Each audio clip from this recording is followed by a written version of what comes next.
रात के सनारे में सिर्फ तुम्हारी यादें बोलती हैं। मेरे दिल के कोने में एक तनासा गम छपा बैठा है। वो लम्हे जब तुम करीब थे, अब दूरियों की दीवार में घल गए। चांदनी रातों में तुम्हारी हंसी की गूंज अभी सुनाई देती है, पर तुम नहीं हो, बस खाली साए हैं जो मेरे साथ चलते हैं और दिल को बार बार रुलाते हैं। यादों के पत्थर दिल पर बोझ बनकर बैठे हैं। हर कदम पर तुम्हारी कमी महसूस होती है। तुमने वादे किए थे पर वो वादे हवा की तरह हो गए। दिल की हर धड़कन अब तुम्हारे नाम के सिवा कुछ नहीं जानती, और हर सांस बाहरी गैर मौजूदगी का शूर लाती है। खिड़की से निकलती हुआ तुम्हारी खुशबू लिए हुई थी, अब वो हवा भी ठुंगी और बेजान लगती है। बारिश के कतरों में तुम्हारा अक्स ढूंढता हूँ, पर हर कतरा मेरी आंखों पर करते वक्त मुझे तुमसे दूर कर देता है। हर गली, हर रास्ता, हर मंजर तुम्हारी याद के साए दिखाती है।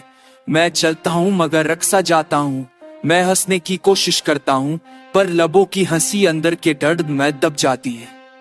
तुम्हारी एक झलक की कमी अब हर खुशी को अधूरा कर देती है।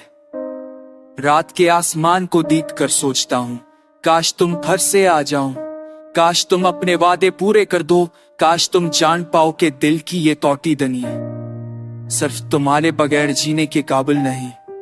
अब सब कुछ खाली है, मोहब्बत की खुशबू खत्म हो गई, सिर्फ यादें रह गई है, और इन यादों में तुम्हारा अक्स जिंदा है। मैं तना हूँ, खाली हूँ, पर दिल तुम्हारा मुंतज़िर है। तुम चले गए पर तुम्हारी गैर मौजूदगी में मेरा हर लम्हा तुम्हारा नाम लेता है। तुम पन ये दिल जिंदा नहीं, ये दिल बस तुम्हारे आने का इंतजार करता है। और हर रात, हर दिन बस तुम्हारा इंतजार, तुम्हारा इंतजार।